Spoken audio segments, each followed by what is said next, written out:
just returned from Cuba, and it's just an amazing experience. Some of you saw the videos I did there, the interviews I did with some Cubans, and the photos. Yes, I did some photos.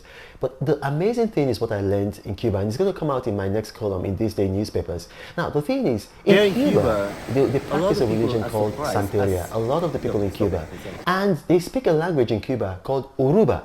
Now, when I heard that language, Yoruba, I wasn't even aware that it was Yoruba, because the Y is silent. Maybe because for a long time they speak Yoruba with a Spanish accent. So it's Yoruba. And it's not just the black folk in Cuba that speak Yoruba. White folk, I wouldn't call them white, let me say Latino folks, people that originally came from Spain, and then obviously they are descendants of those people. They speak Yoruba. They teach Yoruba, that's Yoruba, they teach it in schools. But here's the amazing thing, their Yoruba is actually, would I say, more, almost purer than the Yoruba that we speak in Nigeria and in Benin Republic. Why? Because, the British, when the British colonized Nigeria, through a man like Samuel Ajayi Crowther, they did some damage to Yoruba. And one of the damage that they did to Yoruba is the translation of Eshu as devil, Eshu as devil. And it was in Cuba that I realized, they taught me, and I did the research, and they showed it to me anyways, and I contacted people back home, and Eshu is actually not Satan at all. There is no correlation between Eshu and Satan. However, Samuel Ajayi Crowther, when he was translating scripture from English, into Yoruba, he did not have a word, because there is no concept for the devil or Satan in Yoruba. So he used an approximate word that he thought was going to be close to Satan or the devil, and then he came up with Eshu. But then Eshu is actually in Santeria religion, and then originally in Ifa tradition in Yoruba land, he's an Orisha. So he's like a messenger, because in Yoruba traditions, these people, they call them messengers. What, in Christianity, you might call fallen angel or a demon. So they call them messengers. And then one of these messengers is Eshu. And Eshu, they see Eshu as a being that can bless them or that can harm them. But he is absolutely not the Satan or the devil of scripture.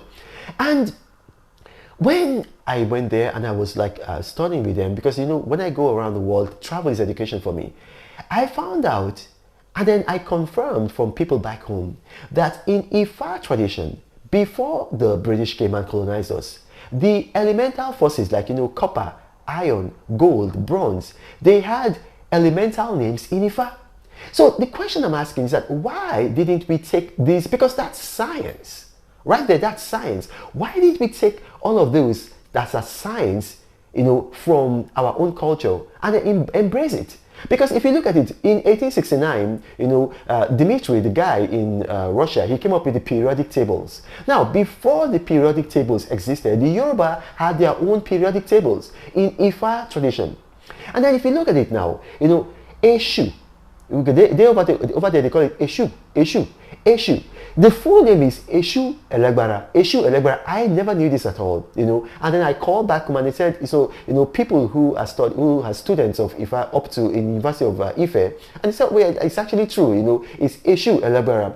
And then in Cuba, they told me, look, there is a portal in your country, in Nigeria, in Lagos. It's called Oju Elegba. That is a portal for Eshu. And I was surprised. I said, what does Eju Elegba have to do? He said, no, the name is not Elegba, it's Eshu Elegbara.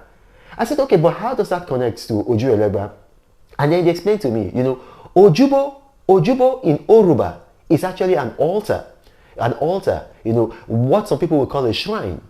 And then the name of that place is actually Ojubo Elegbara. Ojubo Elegbara, which Elegbara is like the son name of Eshu. Ojubo Elegbara. And so, when the British came, they shortened the name from Ojubo Elegbara, which is Eshu Elegbara's altar or shrine of Eshu Elegbara, to Oju Elegbara. And they told me the place is still there. So I sent my personal assistant, go there. And then the picture, and you're going to see it. This is the picture of the place. The place still exists. It's there. And then people back home, we don't even know it. But these people in Cuba, they know it. Do you know they speak Yoruba? They use Yoruba to teach in schools. They teach black children, white children. They use Yoruba to teach them. And so we need to be able to form associations with our people in Cuba. Because these people, a lot of things that were lost to us because of the break in our culture through colonization. These people, because they are descendants of slaves who went to Cuba before Nigeria was colonized, you know, they were taken from Nigeria by the Portuguese. And so they went maybe sometimes in the 15th, 16th, 17th century. They have a purer form of Yoruba. You know, when they were explaining everything to me, like they were saying, like in their religion, for instance, now Eshu is an Orisha of Santoria. Now, an Orisha is, believe it or not, just like, you know, you have Saint Joseph in Catholicism, or Saint Paul in Catholicism, and then you make an idol, because Catholics, they make idols. The same thing with Santeria. They have an Orisha that is like Saint Orisha Eshu. So then they make a statue of Eshu. So I was telling them, no, but this is wrong. This is idolatry. And they told me, okay, in the Catholic Church, when they make idols of their saints, is it idolatry? I said, well, in my mind, I don't want to offend Catholics, so I'm not going to say, okay, good. Then you have to accept our own too. And I began to think about it. And they told me, okay, even if you do not want to accept this because you think it's idolatry, what about the fact that in our culture that we brought from Africa, we had names for copper, for gold, for bronze. We had names for all the ores. We had names before these Europeans, because it was in 1869 that the Europeans invented the periodic table. We had it before then. That is our science. Why didn't you people back at home imbibe that? Why aren't you teaching it in your schools, in your primary schools, in your secondary schools, in your universities? And I was looking at them, I said, what? I said, yeah, this is from Yoruba culture. I said, it is Yoruba. They told me, shut up. It's not, you know, and you know, like they do it in a friendly way. But they told me, no, it's not Yoruba. It is Yoruba. I said, okay, well, I agree with you. But then I began thinking about it. There are so many things. For instance, you see, Nigerian parents, you know, I see a lot of them, they buy clothes for their children with Thor.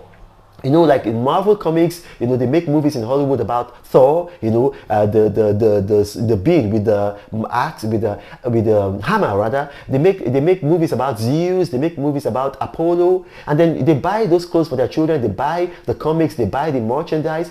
How are those things better than this issue? How are those things better than this issue? I'm a child of God. I'm a believer. I'm a pastor. I believe in the God of Abraham, the God of Isaac, and the God of Jacob. I believe that the only way to him is through his son, Yeshua HaMashiach, whom some people call Jesus Christ.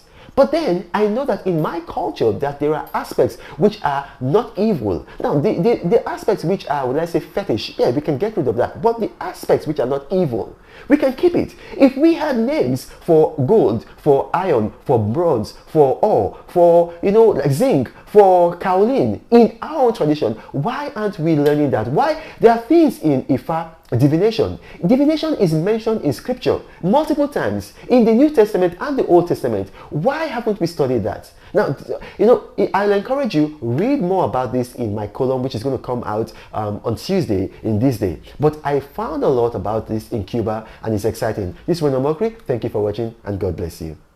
But Reno travels all around the world. I hope you get inspired about what you see. Apostle of greatness, Reno is a master. Only one man against the whole world in large. Fighting with the monsters, poverty I can't stand. That's why Reno is